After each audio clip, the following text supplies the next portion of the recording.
నమస్తే బ్రో. నమస్తే. మన శ్యామల గారు మీటింగ్ పెట్టి పవన్ కళ్యాణ్ గారు 30,000 మంది ఆడవాళ్ళు గల్లంత అయిపోయారు, ఆ రోజు ఊగిపోయారు కదా, మీకు పౌరుషం లేదా, మాట మీద నిలబడటం చేత కదా మీకు అని అడిగింది. అసలు ఆవిడకి అంత మాటలు అర్హత ఉందా? కానీ కాకపోతే తప్పిపోయిండ్రు కదా, సో అది మాట్లాడాలి, అది మాట్లాడే విషయం అది. సో నిజంగా అంటే అన్నారు, కాకపోతే తప్పిపోయిన వాళ్ళే ఎటు వెళ్ళిపోయినరు అది వాళ్ళు తెలుసుకోవాలనేసి అన్నారు. మంచిది, అంటే అంతమంది తప్పిపోయినప్పుడు ప్రభుత్వంలో ఉన్నా ఎవరైనా సరే, ప్రతిపక్షంలో ఉన్నా సరే ప్రభుత్వంలో ఉన్నా సరే వాళ్ళు తెలుసుకోవాలి, అవును ఎక్కడ వెళ్ళిపోయినరు వీళ్ళు ఎక్కడ అనేది ఇన్ఫర్మేషన్ లేదు కదా. ఆల్రెడీ హోంశాఖ పనిచేస్తుంది అంటే పవన్ కళ్యాణ్ గారిని మాట్లాడించి ప్రస్తావించి అడగడం ఎంతవరకు కరెక్ట్? ప్రభుత్వాన్ని అడగాలి, పవన్ కళ్యాణ్ ప్రత్యేకంగా ఆయన అడుగుతుంది. సో అది తప్పది. ఆయన క్వశ్చన్ రైజ్ చేశాడు ఆ ప్రభుత్వానికి. ఇప్పుడు వచ్చి మళ్ళీ మీరేం చేశారు అంటే ఈ 5 ఏళ్ళు వాళ్ళు ఏం చేశారని మరి మాట్లాడలామా, ఈ 9 నెలల్లో ఈయన ఏం చేశాడని అడుగుతుంది. తప్పది. ఇప్పుడు దాని గురించి పని చేసే వాళ్ళు చేస్తున్నారు కదా, ఈమె పని కట్టుకొని పవన్ కళ్యాణ్ అన్న మంచి పని చేస్తుంటే దానికి అడ్డుకొని నువ్వేం చేస్తున్నావు అని ఎలిగేషన్ చేసే వాళ్ళు అన్న వీళ్ళంతా. మన జగన్ గారు ఎమ్మెల్యేకి తక్కువ అని చెప్పి అది మొదటిసారి ఎమ్మెల్యే అన్నాడు. ఒకవేళ మళ్ళీ పవన్ కళ్యాణ్ గారు రెండోసారి కూడా ఎమ్మెల్యే ఇంకేదన్నా పై స్థాయికి వెళ్ళాడు, సీఎం నెక్స్ట్ సీఎం అన్న, అప్పుడు ఆయన పరిస్థితి ఏంది? తట్టుకోలేడు, గుండె ఆగిపోతుంది జగన్ అన్న. నిజంగా చెప్తున్నా, ఇప్పుడు ఈ హోదాలోనే వాళ్ళు చూడలేక తట్టుకోలేకపోతుండ్రు పార్టీ నాయకులు, ముఖ్యమంత్రి గారు. ఈ రోజు రేపు సీఎం అయితే తట్టుకోలేడు, గుండె ఆగిపోతుంది ఆయనకు. ఏంటంటే కొద్దిగా కులాల పట్ల కొద్దిగా అది ఉంది, కానీ ఇప్పుడు జగనన్నకి మాట్లాడే హక్కు లేదు, మాట్లాడలేదు. ఇంకేముండ 11 మందిని పెట్టుకుని క్రికెట్ ఆడడం, ఇంకా అంతే తప్పితే వేరేదేం లేదు. నమస్తే సార్. సో జగన్ గారు మనకు మాట అన్నారు, పవన్ కళ్యాణ్ గారు ఎమ్మెల్యేకి తక్కువ అది ఇది అని చెప్పి. అట్లానే ఫస్ట్ టైం గెలిచాడు కదా, చాలా ఎగ్జైట్ గా ఉన్నాడని చెప్పి కూడా అన్నారు. అంటే ఫస్ట్ టైం గెలిస్తేనే ఆయనలో ఇంత బాధ ఉందంటే రేపు మళ్ళీ ఆయన ఇంకోసారి గెలిచి ఇంకో ఏదైనా పై పొజిషన్కి వెళ్తే అసలు వీళ్ళు తట్టుకుంటారా?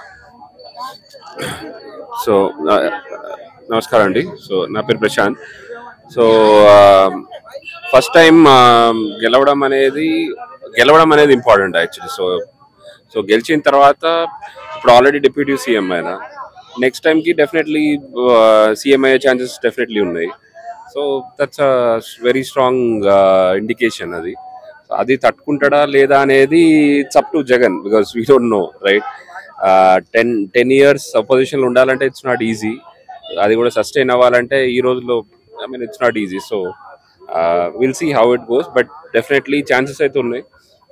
The current government, the way they are going, it's really good. So really helpful to the people. Lot of changes ఇవన్నీ అవుతున్నాయి కాబట్టి మేబీ it's in favor.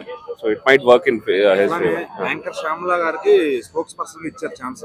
ఆవిడ ఈ మధ్యన మాట్లాడే ప్రతి మాట కొంచెం హైలైట్ అవ్వాలనే విధంగా మాట్లాడుతుంది. సో అట్లానే పవన్ కళ్యాణ్ గారు మొన్న ఊగిపోయారు కదా, లాస్ట్ ప్రభుత్వ హయాంలో 30,000 మంది లేడీస్ గల్లంతయ్యారని న్యూస్ ఉంది. సో దాని గురించి మీరు ఇప్పుడు ఏం మాట్లాడలేదండి, మీ పౌరుషం లేదా, మాట మీద నిలబడరా అని అడిగింది. ఆవిడకి అసలు మాట్లాడే అంత సీన్ ఉందంటారా ఈయన గురించి? ఇట్లాంటి అన్ని జస్ట్ పబ్లిసిటీ స్టంట్స్ ఇవన్నీ. సో ఇవన్నీ అట్లా అంటే హిందీలో అంటారు ఇట్లా హాతీ జాయ్ బజార్ కుత్తే బొకే హజార్ అని. సో ఇట్లాంటివన్నీ జస్ట్ పబ్లిక్ స్టంట్స్. సో వీళ్ళకి జస్ట్ అంటే ఏదో ఒక పెద్ద సెలబ్రిటీని ఏమన్నా అంటే వాళ్ళు ఇమీడియట్లీ ఒక అటెన్షన్, రికగ్నిషన్ వస్తుంది. సో అది ఒక జస్ట్ ఒక పబ్లిక్ స్టంట్ అంతే, అంతకంటే దానికంటే ఎక్కువ వాల్యూ దానికి ఏం లేదు. సో నమస్తే అన్న. శ్యామల గారు ప్రెస్ మీట్ పెడుతున్నారంటే ఈ మధ్యన బాగా ట్రెండ్ అవుతున్నారు. మరి నిన్న వచ్చి పవన్ కళ్యాణ్ గారిని ప్రశ్నించారు అనమాట. 30,000 మంది ఆడవాళ్ళు గురించి ఊగిపోయారు కదా మీరు, మరి ఈ రోజు ఏమైంది, ఉమెన్స్ డే సందర్భంగా అడుగుతున్నాను, దానికి సమాధానం చెప్పండి, మీకు మాట మీద నిలబడే తత్వం లేదా అని అడిగింది. ఏమైందంట మహిళలకు ఇప్పుడు? ఏమైందంట? ఏమడిగింది? కదా వాళ్ళు. ఎవరు కిడ్నాప్ అయ్యారు? 30,000 మంది ఆడవాళ్ళు గల్లంతయ్యారంట. ఎప్పుడు? గత ప్రభుత్వంలో దాని పట్ల మరి గత ప్రభుత్వం ఏం యాక్షన్ తీసుకోకపోతేనే పవన్ కళ్యాణ్ గారు క్వశ్చన్ వేశారు. ఇప్పుడు ఈవిడేం అడుగుతుందంటే మరి మీరు అడిగారు కదా, మరి మీరు ఏం చేశారు దానిపైన అడిగింది ఆవిడ. అడుగుతారు మామూలే, ప్రతిపక్ష మామూలుగా పార్టీ అంట రూలింగ్ లో లేనప్పుడు ఏదేదో ఊగి మాట్లాడతారో వాళ్ళ మీద ఎడతారు.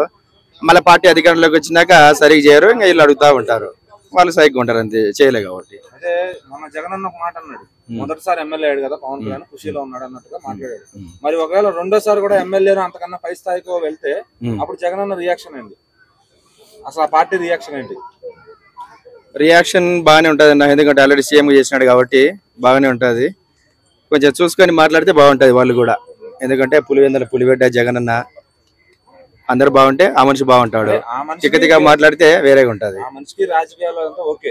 పవన్ కళ్యాణ్ గెలుపుని తట్టుకోలేకపోతున్నారు కదా, ఆయన ఓడిపోయిన దానికన్నా కూడా పవన్ కళ్యాణ్ గెలిచాడు అనేది తట్టుకోలేకపోతున్నాడు కదా. రెండోసారి గెలిస్తే ఏంటి మళ్ళీ ఆయన ఉంటాడా? వీళ్ళే ఊహించలేనా పవన్ కళ్యాణ్ గారికి అంత మెజారిటీ, అంత హోదా, అంత ఇది అనేది ఊహించలే. అంత ఒక హఠాత్తుగా ఒక స్థాయికి వచ్చేసరికి కొంచెం బాధ ఇది అన్ని ఉన్నాయి. ఇంకా అదే మరి రెండోసారి వస్తే ఇంకేంది బాధ అయితే పోయిద్దా? ఇంకా నెక్స్ట్ కొంతమంది హార్ట్ అటాక్ వస్తుంది. రెండోసారి వచ్చే కనుక ఇంకా ఎవరేం రాజకీయాలు చేయబట్టదు. సైకిల్లో కూర్చోడం మేలు. వచ్చారు సో అందరు కూడా వాళ్ళే కూటమి వాళ్ళే. ఒక్కసారి పవన్ కళ్యాణ్ గెలిస్తేనే ఒక్కసారి పవన్ కళ్యాణ్ గెలిస్తేనే ఇట్లా ఉంది కదా ఎట్లుంది మళ్ళీ రెండోసారి ఆయన గెలిస్తే ఎట్లుంటది? ఖచ్చితంగా రెండోసారి కూడా గెలుస్తాడు, మూడోసారి కూడా గెలుస్తాడు. అప్పుడేంటి వాళ్ళ రియాక్షన్? ఆయన 80 ఏండ్లు వచ్చినందుకు కూడా రాజకీయాలు చేస్తాడు. ఆయన రాజకీయాలు చాలా బాగున్నాయి.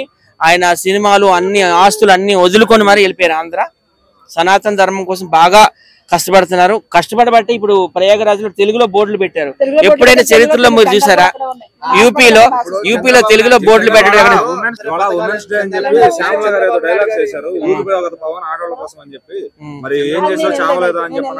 ఆ శ్యామల గారు ఏంటి, ఆమెకి ఏ రైట్స్ ఉన్నాయి మాట్లాడడానికి? పవన్ కళ్యాణ్ కోసం అవని, లోకేష్ కోసం అవని, ఎవరి కోసం అవని?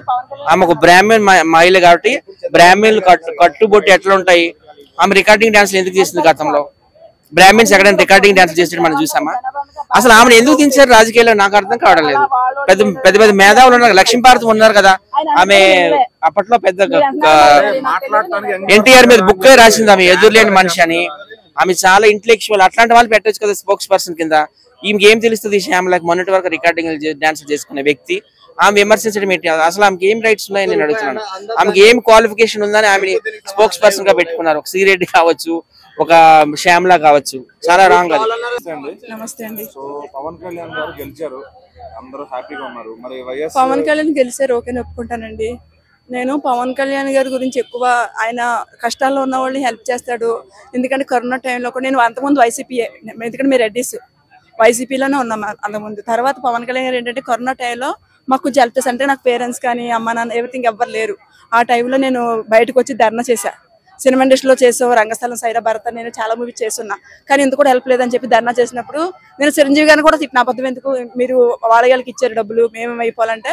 అప్పుడులో పవన్ కళ్యాణ్ గారు చాలా మంది మాలాంటి లేడీస్ కి డబ్బులు ఇచ్చి అతను బయటకు వచ్చి ఇవన్నీ నాకు నచ్చి ఆయన సపోర్ట్ చేస్తా. ఇప్పుడు కూడా అదైనా సపోర్ట్. మొన్న కాశీలు కూడా నేను మొక్కుకున్నా, మళ్ళీ ఆ మొక్కు అప్పుడు ఎన్నికల ముందు మొక్కున్నా, మళ్ళీ ఎన్నికల తర్వాత కూడా మొక్కున్నా. తర్వాత ఆయన ఓటేషన్ కానీ గెలవాలని చెప్పి మోకాలతో నడిచిన